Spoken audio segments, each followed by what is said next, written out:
Hello children, welcome to us education.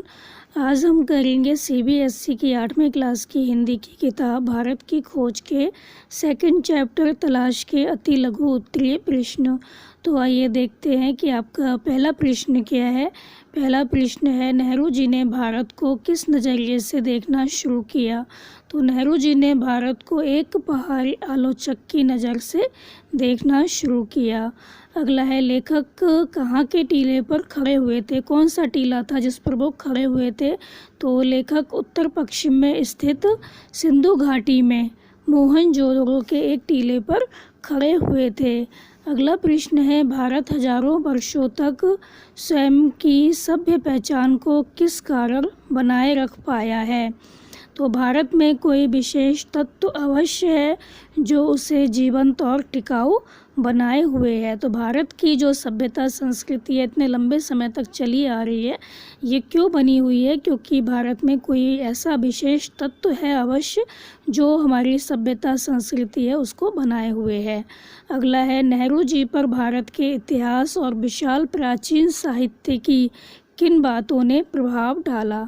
तो नेहरू जी पर इनमें वर्णित विचारों की तेजस्विता, भाषा की स्पष्टता, सक्रिय मस्तिष्क की समृद्धि ने गहरा प्रभाव डाला। तो नेहरू जी पर जो इतिहास और विशाल प्राचीन साहित्य है उसमें जो तेजस्विता थी, भाषा की स्पष्टता थी और सक्रिय मस्तिष्क की समृद्धि थी, इन सब चीज़ों ने उन पर बहुत अधिक प्रभाव डाला।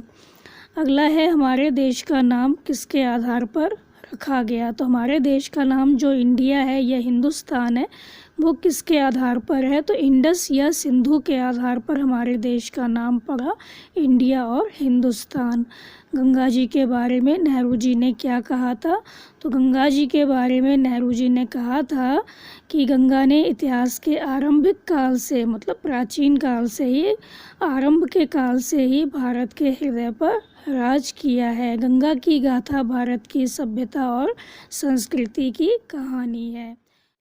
अगला प्रश्न है, कुंभ के मेले में नेहरू जी ने क्या देखा। तो कुंभ के मेले में नेहरू जी ने हजारों की तादाद में लोगों को आते हुए देखा। यहाँ महान स्नान पर्व होता है। तो जो कुंभ का मेला लगता है, जैसे कि हरिद्वार है, इलाहाबाद है, तो जो नेहरू जी थे वो इलाहाबाद के ही रहने वाले थे, तो ये अक्सर कुंभ के मेले में जाते थे। तो उन्होंने क्या देखा, वहाँ पर हजारों की तादाद में, मतलब बहुत बड़ी संख्या में लोग आ रहे हैं और स्नान कर रहे हैं। तो जो कुंभ का मेला होता है उसमें लोग क्या करते हैं, गंगा जी में स्नान करते हैं और ये सोचते हैं कि हमारे जो पाप हैं वो धुल गए। तो कुंभ के मेले में नेहरू जी ने हजारों की तादाद में लोगों को आते हुए देखा और यहाँ महान स्नान पर्व होता है। यूरोप के तकनीकी विकास के पीछे क्या था। तो यूरोप के तकनीकी विकास के पीछे विज्ञान की चेतना थी। अगला प्रश्न है, जब रचनात्मक प्रवृत्ति क्षीण होती है तब कौन सी प्रवृत्ति उसकी जगह ले लेती है। तो यहाँ पूछा गया है, जब रचनात्मक जो व्यवहार है, जब हम कोई काम करते हैं स्वयं और वो नहीं कर पाते तो फिर हम कौन सा काम करने लगते हैं, हमारी कौन सी प्रवृत्ति है वो उसकी जगह ले लेती है। तो जब हमारी रचनात्मक प्रवृत्ति क्षीण होती है, हमारी क्रिएटिविटी ख़त्म हो जाती है, तो हम क्या करते हैं, दूसरों के पीछे पीछे चलने लग जाते हैं और लोगों को देखकर हम काम करते हैं। तो जब रचनात्मक प्रवृत्ति क्षीण होती है तब उसकी जगह अनुकरण करने की प्रवृत्ति ले लेती है, मतलब दूसरों के पीछे हम चलने लगते हैं, दूसरों को देखकर ही काम करने लगते हैं। अगला है, सरल सजीव और समृद्ध भाषा की जगह किसने ले ली।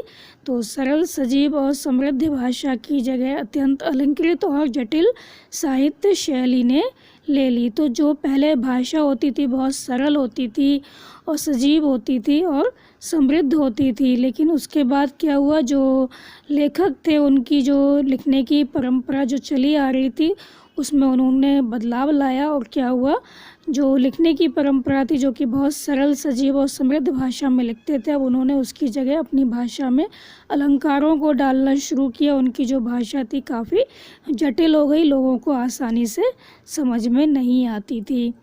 अगला है, संकीर्ण रूढ़िवादिता को किसने जन्म दिया? संकीर्ण रूढ़िवादिता ने किसको जन्म दिया? तो संकीर्ण रूढ़िवादिता ने अंधी मूर्ति पूजा को जन्म दिया। तो लोग क्या हुआ, काफ़ी रूढ़िवादी हो गए और उनकी जो मानसिकता थी काफ़ी छोटी हो गई और उन्होंने फिर क्या हुआ, अंधी मूर्ति पूजा को जन्म दिया। मतलब वो मूर्ति पूजा को बहुत अधिक मानने लगे। अगला है, प्राचीन और नवीन के बीच मनुष्य की क्या लालसा बनी रही? तो पुराने को बनाए रखने की और साथ ही नए विचारों को आत्मसात करने की जो लालसा है वो मनुष्य के अंदर पनपी। तो वो चाहते थे कि जो पुराना है उसको भी हम बनाए रखें और जो नया है उसमें हम क्या करें, पुराने को आत्मसात कर लें। तो पुराने को बनाए रखने की और साथ ही नए विचारों को आत्मसात करने की जो लालसा थी उनमें बनी रही। तो वो सामंजस्य बिठाना चाह रहे थे पुराने और नए में।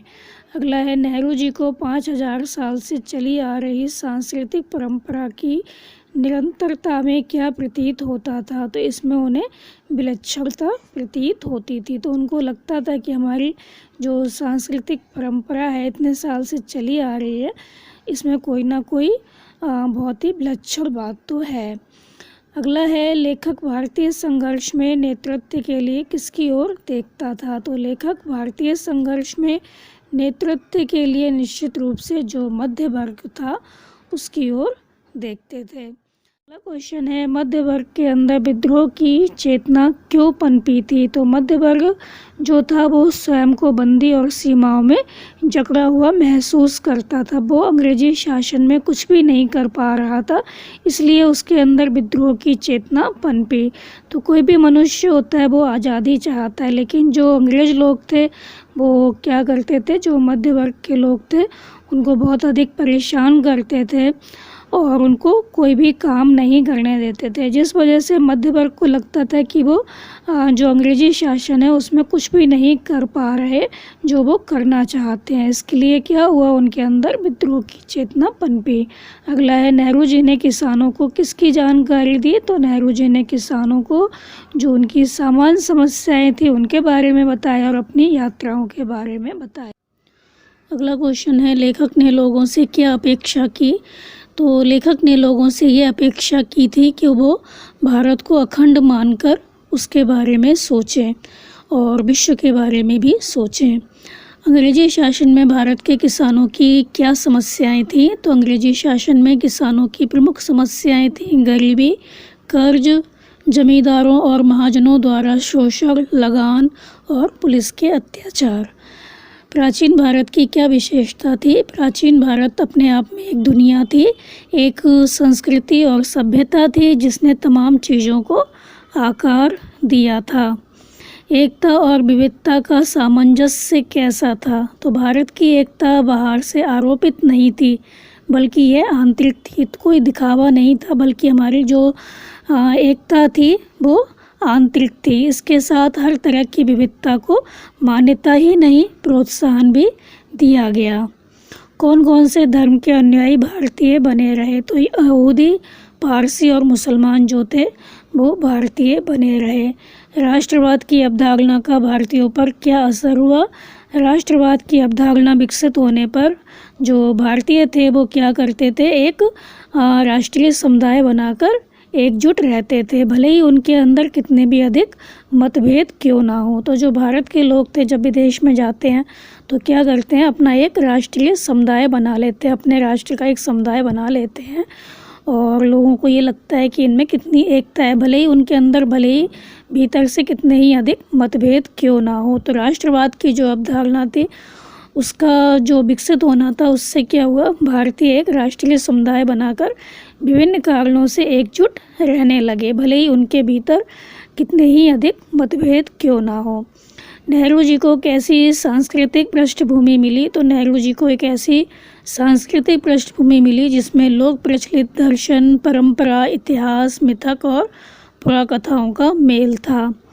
भारत के प्राचीन महाकाव्य रामायण और महाभारत किस कारण जनता के बीच प्रसिद्ध थे? तो भारत के जो प्राचीन महाभारत थे, महाकाव्य जो कि रामायण और महाभारत थे, उनको इसलिए बहुत अधिक वो प्रसिद्ध हुए जनता के बीच क्योंकि लोक प्रचलित उनके अनुवाद हुए और वो टीकाओं के माध्यम से जनता के बीच दूर दूर तक प्रसिद्ध थे। तो भारत के ये प्राचीन महाकाव्य लोक प्रचलित अनुवादों और टीकाओं के माध्यम से जनता के बीच दूर दूर तक प्रसिद्ध हुए।